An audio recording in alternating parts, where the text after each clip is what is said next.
Coming to you from our opulent and luxurious 4x8 refurbished room closet at the national headquarters in Indianapolis. With duct tape studio lights and a mic that you barely can hear, we hope to entertain and educate you.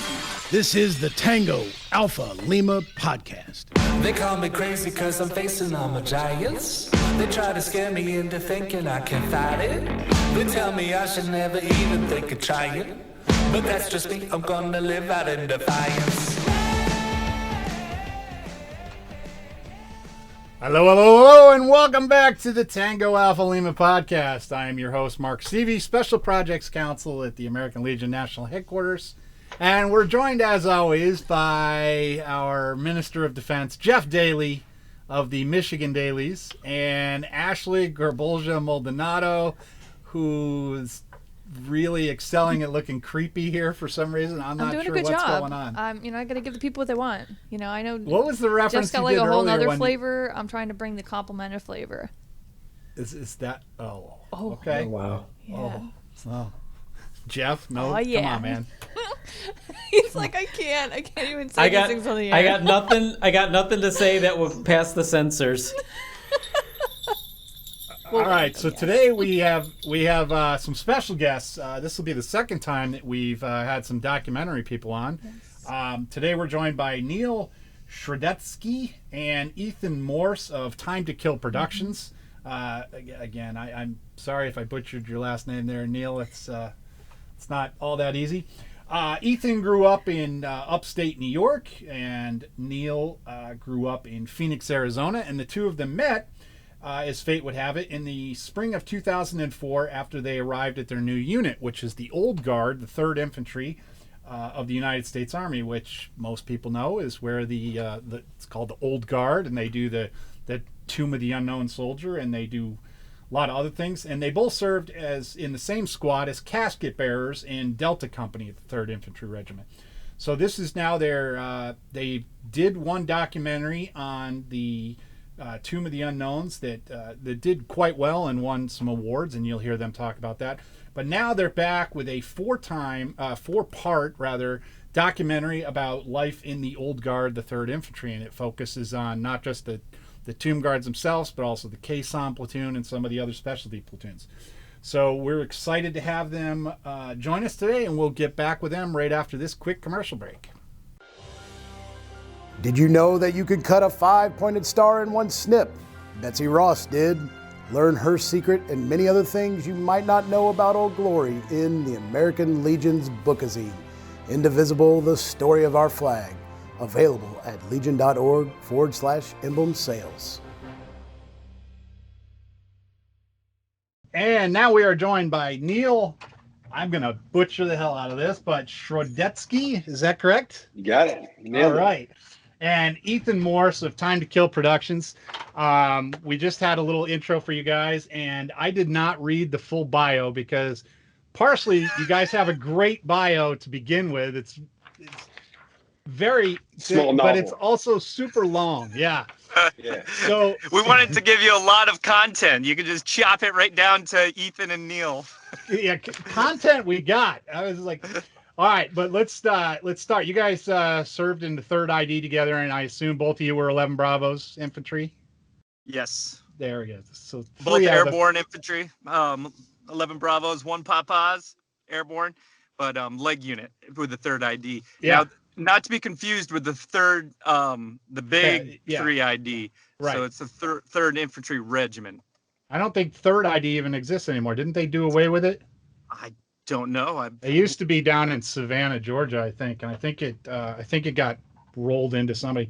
But Ethan, let's start with you. How did you? First of all, what was your path? I know you grew up in Phoenix, and you ended up in the 3rd ID, and now you're making documentaries. But tell us a little bit about your own personal story arc, if you will. Yep, I certainly will. It was actually Neal who grew up in Phoenix. I grew up in northern New York, upstate. We are basically the same side of the, a different side of the same coin. So we often get confused. But I grew up in upstate New York, above Fort Drum, and joined the Army to get away from that area of the country.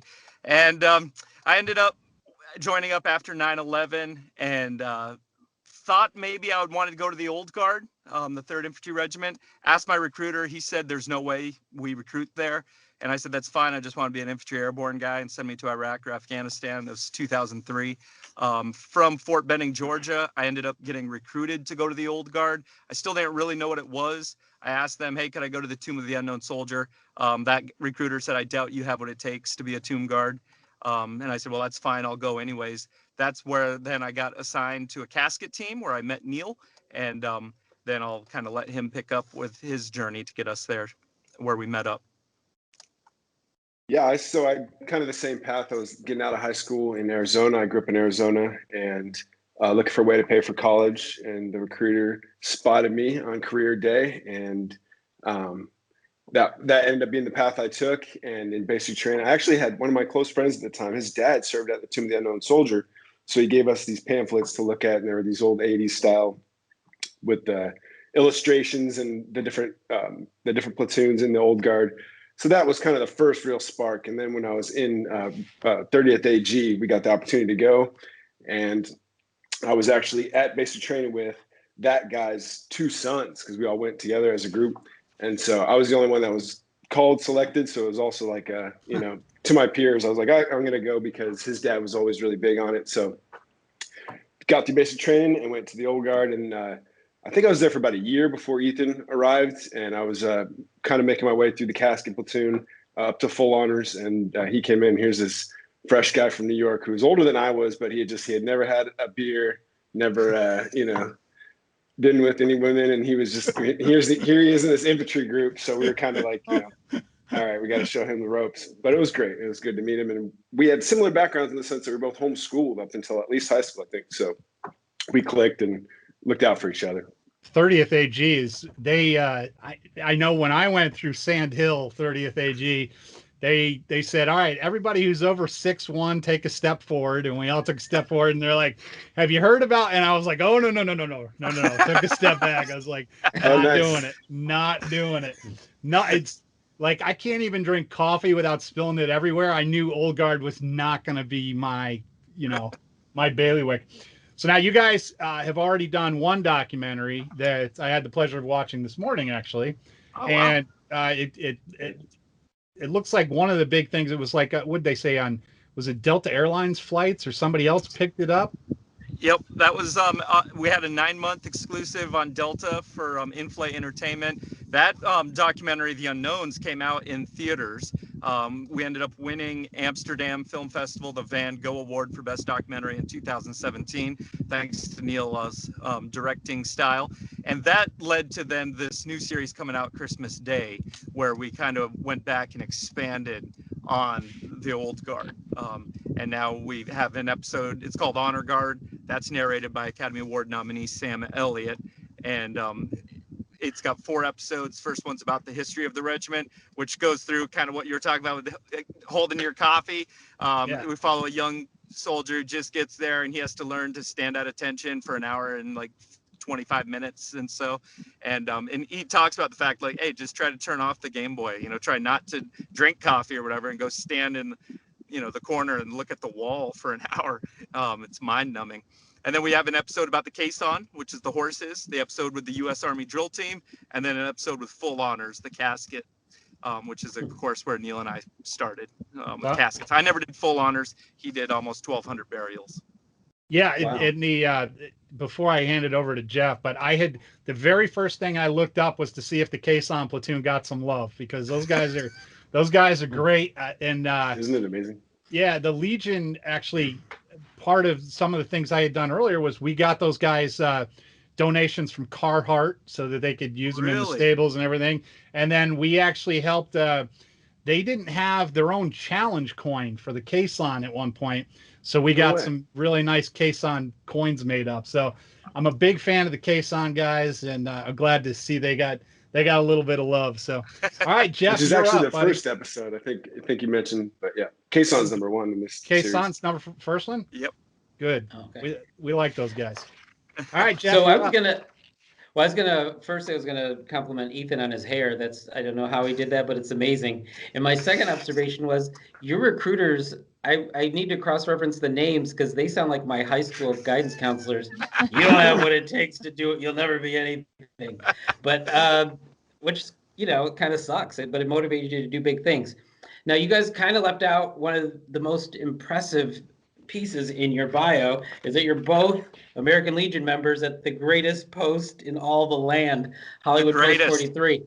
And then I was going to point out, you I don't know, when I first joined the Post, I saw the Unknowns in the cabaret room, and I was brand new, and you guys were there doing a Q&A, and I was like, oh, these guys are like big stars. And then I watched the documentary, and then I see you guys were just like normal dude. Like I expected you to be in impeccable suits that a dry cleaner couldn't press well enough for you, but you guys are just normal casual dudes. So it was kind of cool. Yeah.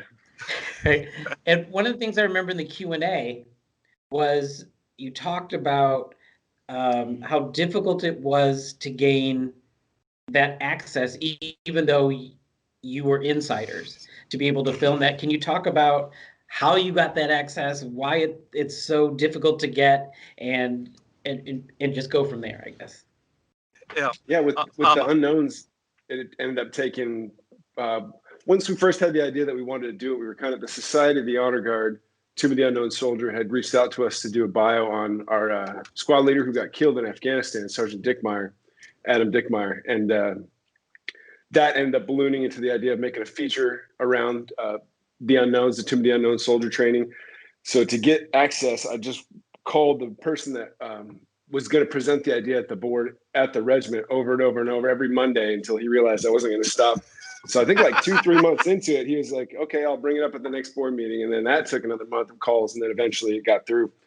And you likely know the military has to protect its image, especially in terms of media.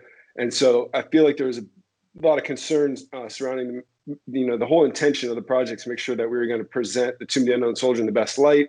And we went through some sort of events that were, controlled training and extra hard discipline, stuff you wouldn't necessarily see in other platoons. And so they wanted to make sure that that was reflected properly and not blown out of proportion and made into something that it wasn't. So after the Unknowns came out, we were allowed more access because it was like, okay, these guys at the very least respected the traditions and were trying to showcase the training and really speak to honoring the unknown soldiers and not just making a hype piece about the crazy training that goes on there, which we certainly could have focused on. So moving into this project, the Unknowns was originally we were going to make it a couple episodes long, but we just had a super ultra low budget. So, basically student filmmakers.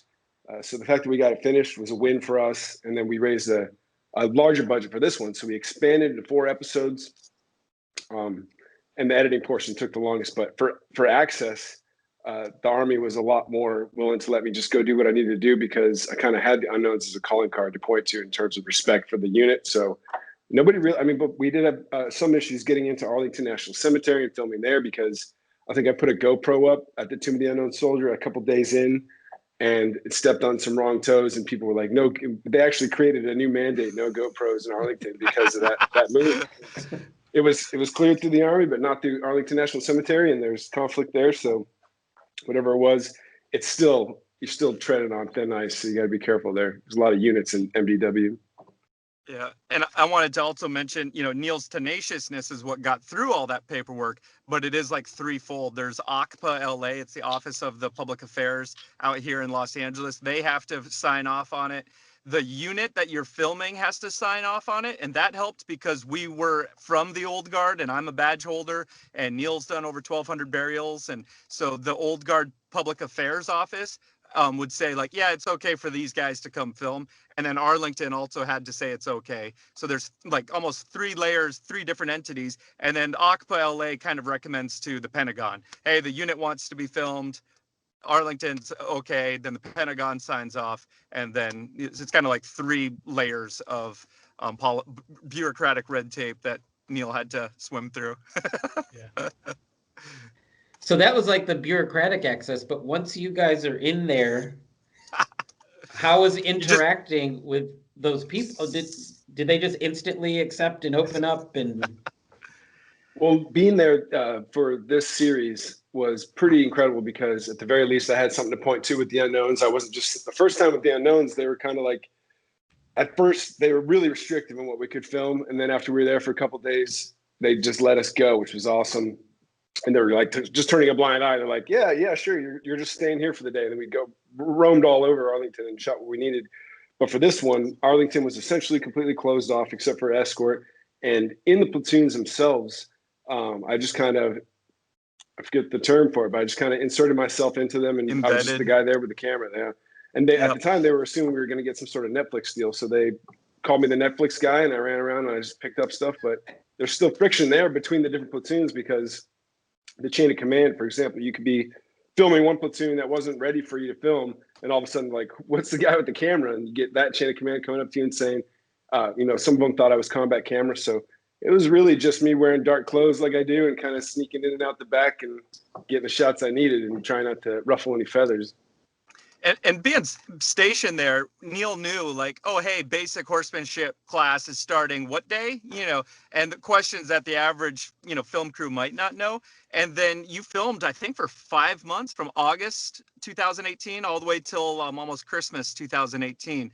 And they just got worn down by seeing him every day. And then oddly enough, 3 soldiers that we interviewed had joined the Army and gone to the old guard because of the unknowns. So then they were even excited. So they definitely had seen that. And they were, oh man, these are the creators of, the unknowns. Cool. And then having somebody like Sam Elliott as our narrator helped them all open their doors too. But oddly enough, some soldiers do have the right to say, I don't really want to be featured. They couldn't say they couldn't be filmed because they're government property, which is great. But they could say, hey, I don't want to be interviewed. They didn't have to talk to us. So right, and a couple of people even in the episodes, you'll see a couple of them started off and it kind of feels a little dispersed because some of the individuals that we started to follow ended up not feeling comfortable around the camera.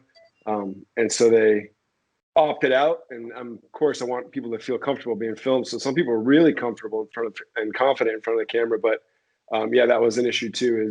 But really the PAO, his name was Major Von Jett, Stephen Von Jett. He gave me a huge access roster to all the training and all where the platoons would be. And he helped me coordinate some of the logistical technicalities of getting on set and getting the shots I needed. So definitely didn't do it alone in that sense. I was in contact with him every day. Awesome. All right, Ashley, you are up. So I have a question for both of you. And obviously working together as a vet myself, I did military police work for 8 years. Like when you are with your battles, like you learn a lot about each other, right? And I wanted to know how this experience has brought you together initially, right?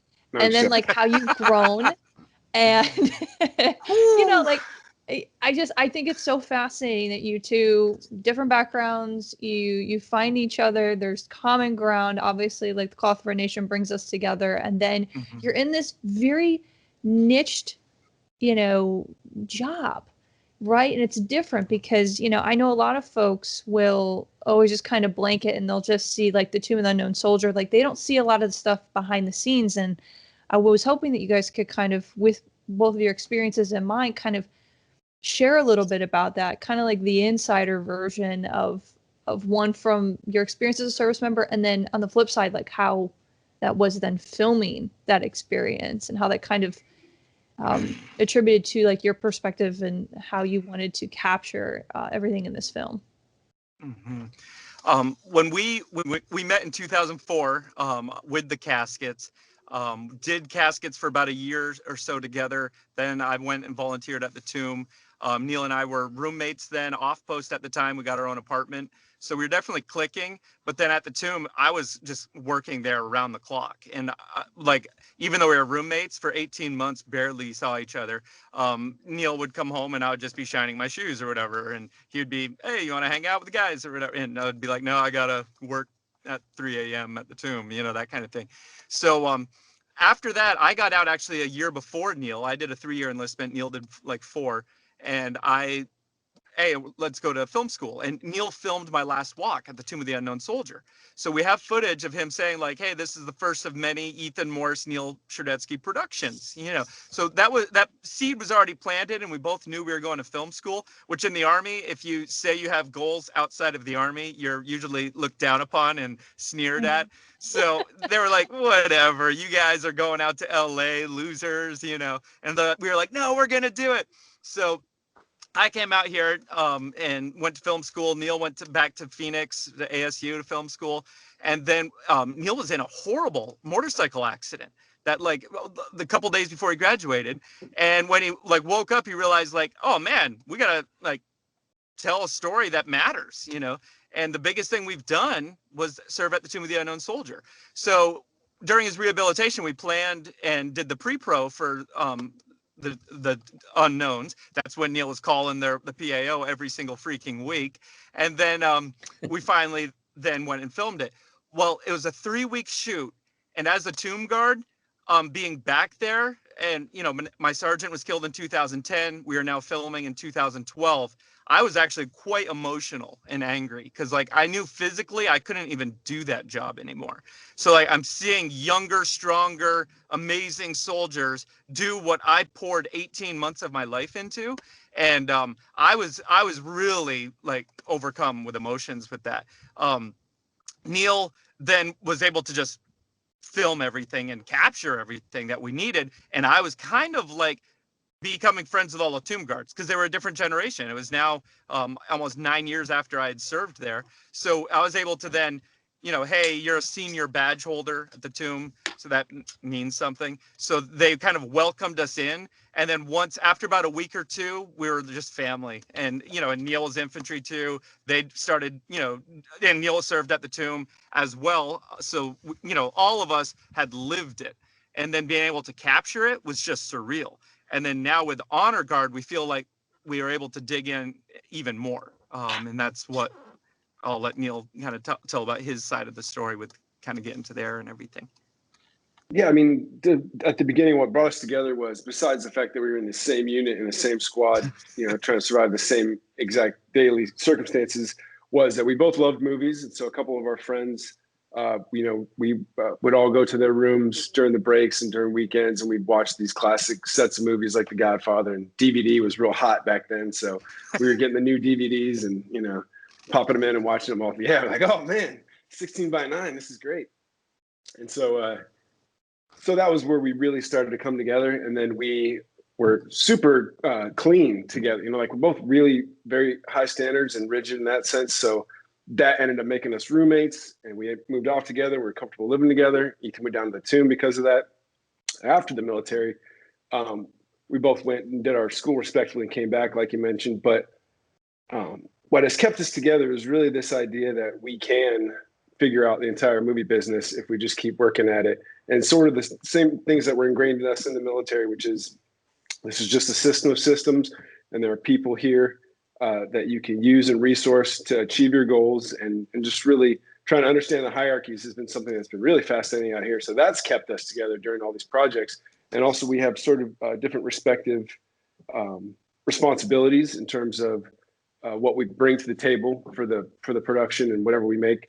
But in also answering the second half of that question, in returning to film the Honor Guard series, it was ridiculous how many of the people that were being filmed just kept asking me, like, why are you filming us? You know, like they don't even get it, which is partially the reason that we did this whole thing in the first place, which is when I was going through college at Arizona State. I was a couple years older than the kids that were starting because I'd been to the Army, and most of them had asked what the Tomb of the Unknown Soldier was after I told them what I did, and they just had no idea. And so same sort of feeling when I returned in the last couple of years. I was shocked that even in 2018, when I started this thing, Honor Guard, so few people had heard of the drill team and full honors funeral ceremonies. And it was just something that we lived and we felt like we could authentically present. So that's really what has kept us on this path. And in the future, obviously, we're doing some work with American Legion and working on some other projects with them, but we want to continue sort of exposing the veteran community to the mainstream media community and just showing how many people are involved in all the great things they're doing all the time. It's really positive. Oh, that's awesome. If I could, so it's going to be broken up into 4 parts, and I know that you've kind of hit on some of these niches, right? So like folks understand what it is, right? So you have to correct me because like I myself, despite being to Arlington National Cemetery, have been to the Tomb of the Unknown Soldier. I think you've hit the nail on the head because I think there's a lot of people in the public don't realize all of the components that go into that, and like how regimented, how frequent folks come in, what it's like to be on a casket team. Could you kind of explain between the both of you, each for like the different sections of the film and what they represent, and kind of explain that to the audience so they have some general understanding of the different components? Absolutely, yeah. So to begin, we started with Kason, and just as a quick interlude between making the Unknowns and getting Honor Guard launched, we had worked with Honor Flight, which is an organization that and so they're great, and they take, just for people who don't know, they take elderly vets back to Washington D.C. to visit the monuments. Probably not so much this year due to COVID, but that is their mission. So we filmed with them, and I call it trigger time, getting behind the camera. So I got another couple of years of trigger time in. Then I went back to film Honor Guard, and we had initially started out with just Kason. And so I had written this entire script because so many people had mentioned how much they love horses. We're trying to increase a little bit of the brand appeal and trying to get more people to watch it that might not even care about military. So that was our original target. And then after I wrote the script, it was like 32 pages. And I was like, this is super light. We're not going to really, I can make a script, but I can make a film off this. But I thought, like, I've already done a feature documentary and we need to shoot for hire. So everybody was dropping 5-part series through different streaming channels at the time. So I thought, you know what, we have the drill team. We're not going to redo the tomb, but we've got Kason. So we started coming up with other ideas of what we could film while we're there, and then trying to create this massive plan that was too big to sort of to say, oh no, you guys can't knock that out. But it was definitely a challenge. So Kason was first because of just their amazing mission of carrying the veterans in the full honors funeral, and just the 10-week training cycle was something that I knew I could squeeze that into an hour somehow, even though we had to leave out so much. So there's plenty of stuff to film. As long as I could film portions of that 10 weeks, I'd have more than enough story. And so that was the easy first target. The second one, which was the last, ended up being the second episode, was the regiment, because, okay, so the Kason is part of the 3rd Infantry Regiment in the Old Guard in DC, but what is that? And so we decided, like, let's follow the training of somebody who has just arrived to give somebody who doesn't know anything about the Old Guard a little bit of firsthand experience. And at the same time, I wove 4 threads throughout each episode, which is, you have the family, you have the actual training cycle that's going on, you have the mission that they undertake, and you have the history of each unit. So I tried to, when one fell short, I could fill in the other categories. So for the regiment, obviously it's a lot of history because it's about the 3rd Infantry, and we're connected to some of the first soldiers in America. Drill team is fascinating. You can point a camera at those guys and they just do their thing. It's impressive. But there's some cool history. And they'll tell you. And they'll tell you they're impressive. How often? Look what I could do. Yeah, they love me on camera. And so that was also the same 4 things, the family, the history, the mission, and the training itself. And so drill team was, because technically there's only the 3 specialty platoons in the Old Guard, the Tomb of the Unknown Soldier, the Kason, and the drill team.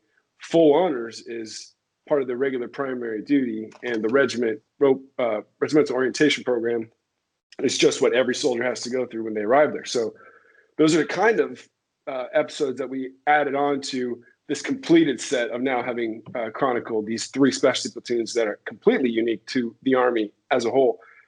So these other 2 things we're kind of filling out to make it to where the trip itself was worth everybody's attention and involvement, because to say, oh, we're doing 2 parts didn't make sense. So those are the 4 episodes. Very cool. Very cool. All right, let's take a quick commercial break, and we'll be right back with Neal and Ethan. Did you know the American Legion magazine is the most frequently read periodical in the nation? True story.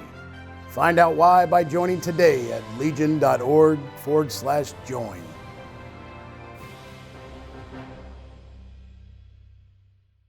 All right, we're back with Ethan and Neal talking about their documentary, which is when's it coming out? It's Christmas Day? Christmas Day on Amazon.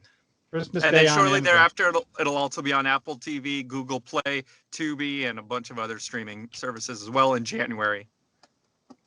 Now, I did want to, you were saying that a lot of people don't understand what Tomb Guards do, and my National Guard unit actually turned out to be like the graveyard for old guard guys. So we would get all of them coming through. They're like, "Oh, I'm out of the old guard. Now you're in the National Guard." It's like, dude, chill out. All right, this is not the same thing.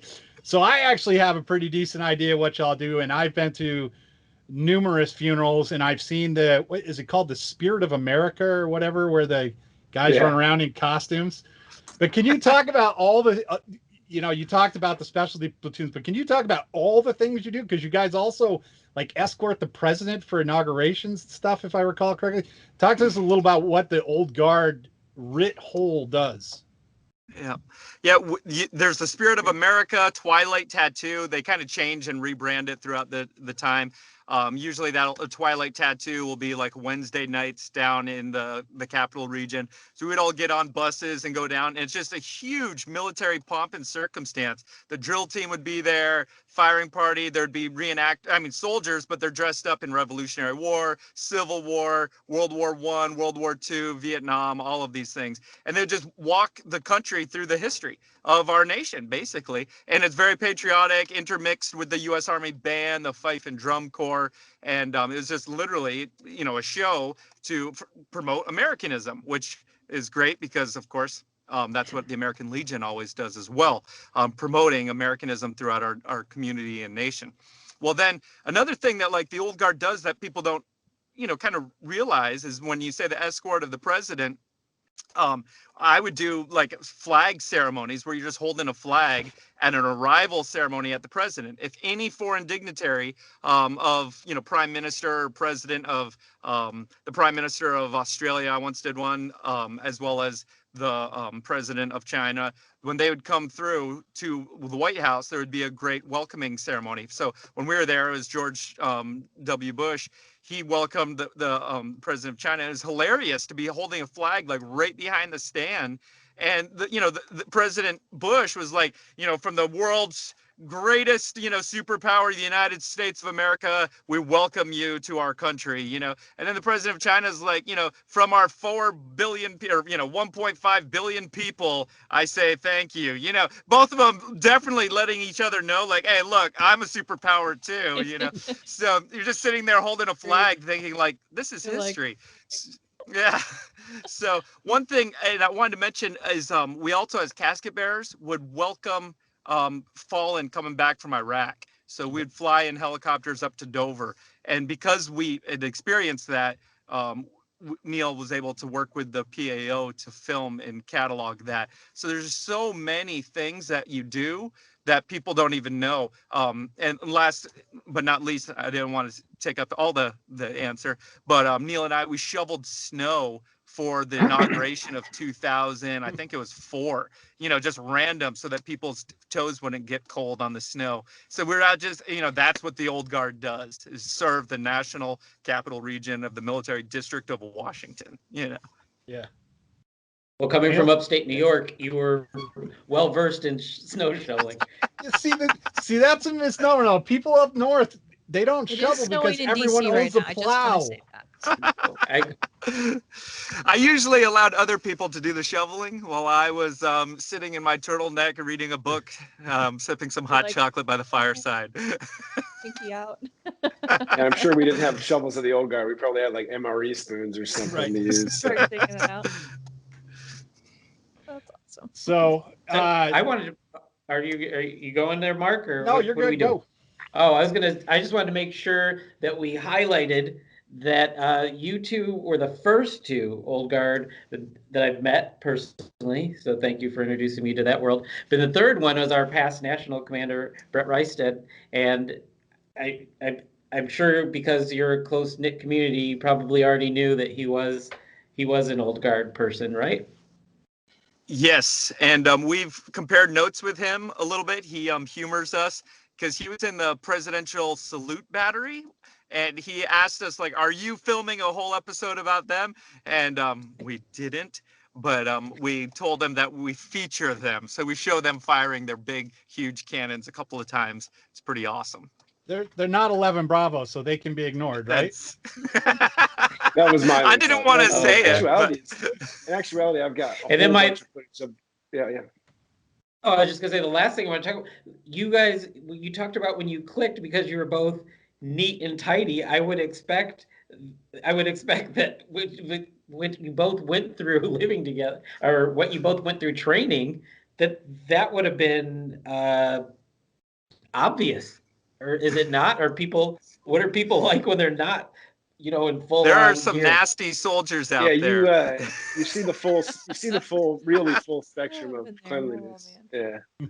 Even from Yeah, that crew. Oh, sure. Like, and in fact, that's why a lot of people don't pass, is because they can't get those things together. So, and even between Ethan and myself, there's different levels of cleanliness. So it doesn't, there's no one bar for, different people like different things clean. But that's why the team's saying, oh no, your badges are going to be clean, your hat's going to be clean, and they go on from there. Your uniform's going to be clean. How They much set do you standard guys for spend you. on dry cleaning? Like, is it so like for your uniforms? We do like it ourselves. you do it No dry- yourself? Okay, I no was gonna dry- ask. Like, did you get one of those like self steamer ones Yep. where you're just Yeah. like, At the yes. bottom, Yep. there's these awesome, there's some real quick shots in the series of these huge steam presses. And we got spoiled because we'd go out to Georgetown or go party for the night. We'd press out all our stuff and we'd be looking fly and going out with the crew. And then becoming a civilian after that, it's like, oh man, no steam press. It's rough. It's rough going back. I used to run into you guys at Murphy's in Old Town all the time, and you could always tell, man. It was like, dude, I think your shirt could walk away on its own. Like, what is going on with that? The girls loved it. The girls loved it. Yeah, if you say so. All right. Exactly. They're like nerds.